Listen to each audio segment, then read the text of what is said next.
The final term I would like you to learn in this session is the concept of economic efficiency. The textbook definition of efficiency is the relationship between resource use, processes, and outcome. An interesting way to bring the notion of efficiency to life is to look at the macroeconomic example of life expectancy versus the gross domestic product or GDP per capita.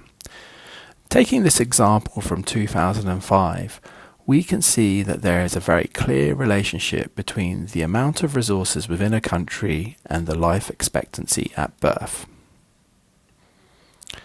At this time, the global life expectancy, i.e. the average life expectancy around the world, was 67 years. An interesting observation is to divide the world into two populations, those that fall below the global life expectancy and those that fall above. If we examine the relationship of those falling below the global life expectancy, we see a sharp increase as the GDP per capita increases, so that one might hazard an assertion that small increases in GDP per capita will result in large changes in life expectancy at birth. But why is GDP per capita in these low resource settings having such a profound influence on life expectancy? Some of the reasons are economic. For example, people may be living on less than $2 per day, which certainly has a variety of implications to their health. Furthermore, in the absence of good resources, one might also raise questions about the overall quality of healthcare available to all individuals within these contexts. However, one might also argue that some of these are not economically driven. For example, in many countries within this group of countries falling below the average life expectancy, we find high prevalences of conditions such as AIDS. Furthermore, we also find that in many of these countries there's a high risk of conflict, which in turn reduces life expectancy. Turning our attention to the group of countries that lie above the global life expectancy, almost unilaterally we can say that these countries are higher income areas, with a few exceptions, such as Botswana and South Africa, which appear to have reasonably high GDP per capita, but still, for certain reasons, fall far below the global life expectancy. Perhaps we can return to discuss why that might be. But on average, we can see that there is a direct relationship to the amount of resources that you have and the overall increases in life expectancy. The second observation we can take from looking at this data is that the gradient of the slope is far diminished compared to those below the global life expectancy. This would suggest that there are diminishing marginal returns to income beyond a certain point with respect to increasing life expectancy.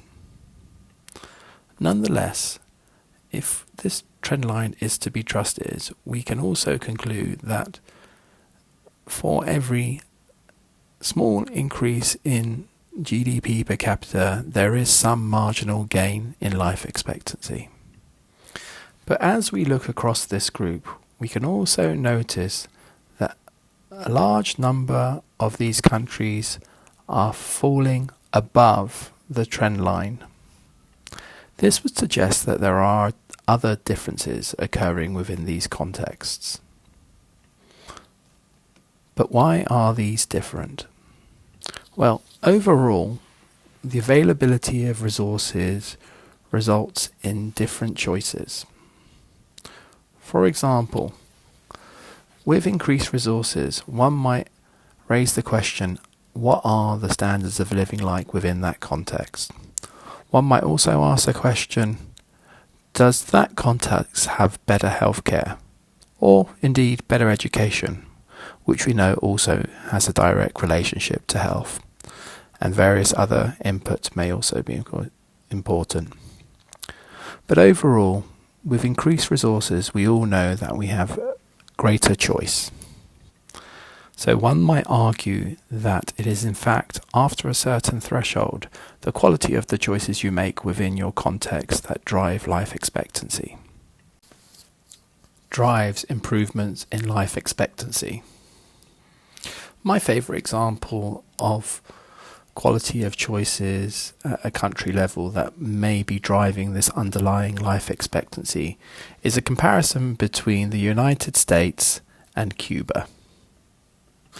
The first observation I'd like you to make is how comparable life expectancies are in these two very different contexts. Without meaning to be contentious, let's start to consider why these two very different contexts may have such comparable expectations from life.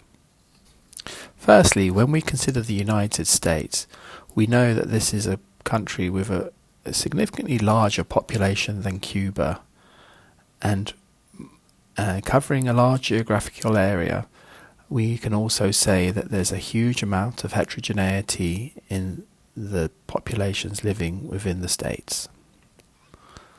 So one question that may underlie the reason why Cuba and the United States are comparable may relate to the disparities across the country. For example, we may ask ourselves about the standard of living across social economic groups within the United States.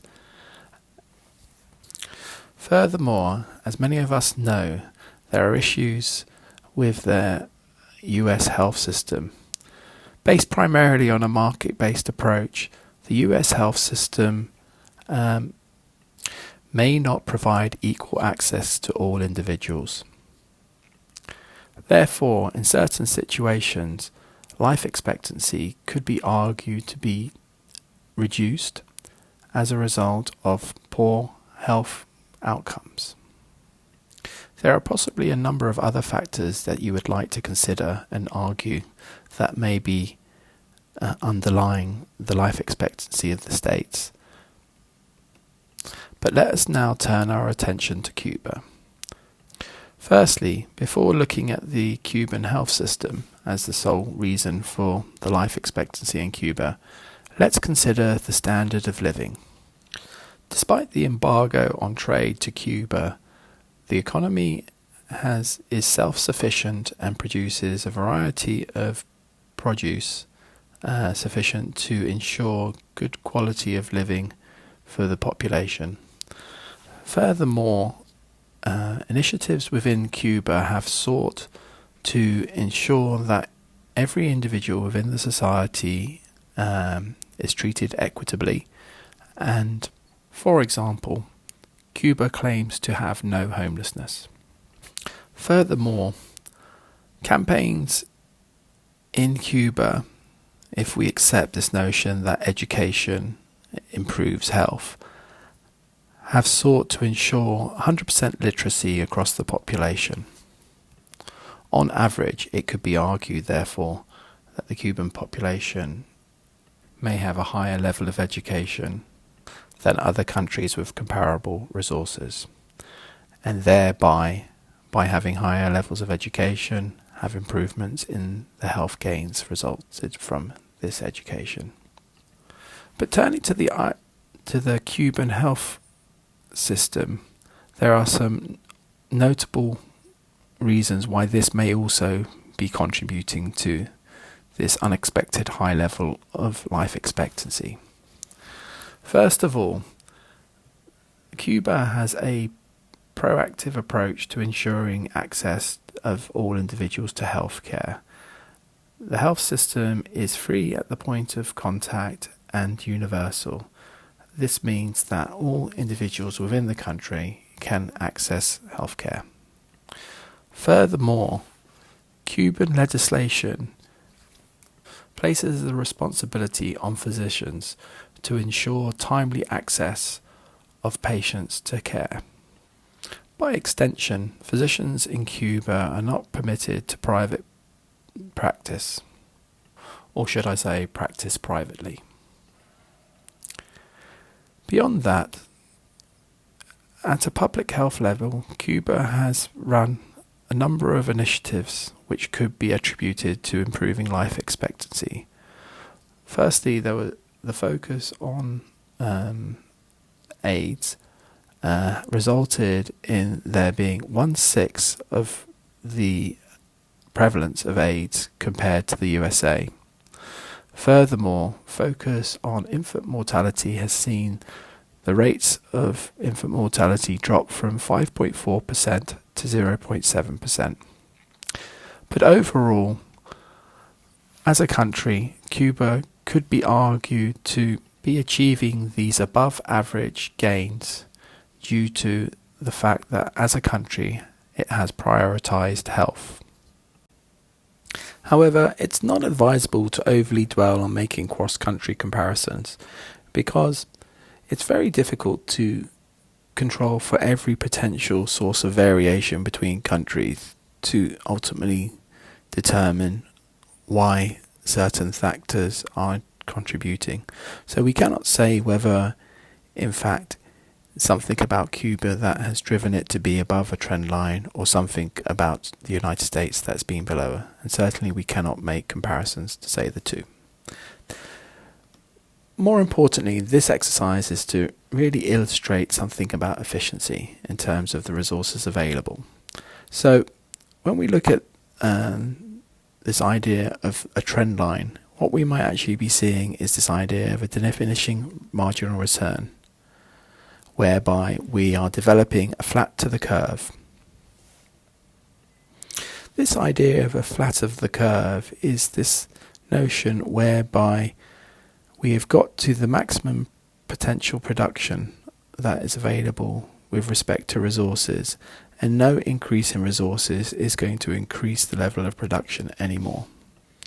This is a common occurrence in medicine, where if this was some other production process, we'd often find many physicians are more comfortable to occupy the space on the flat of the curve, based on the notion that providing in excess of what is required to their patients may mitigate any risks of poor health outcomes.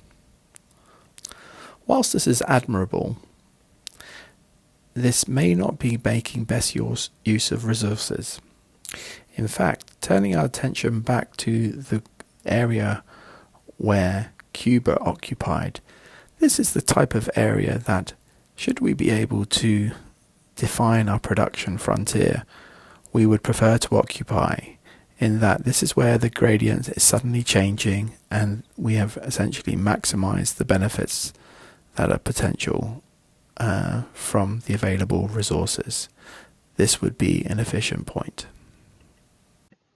But whilst such relationships are interesting, let's not lose sight of what we're actually talking about, which is economic efficiency. That is, the relationship between resources, process, and outcomes. To consolidate your full understanding of the term economic efficiency, please watch the following video by Investopedia.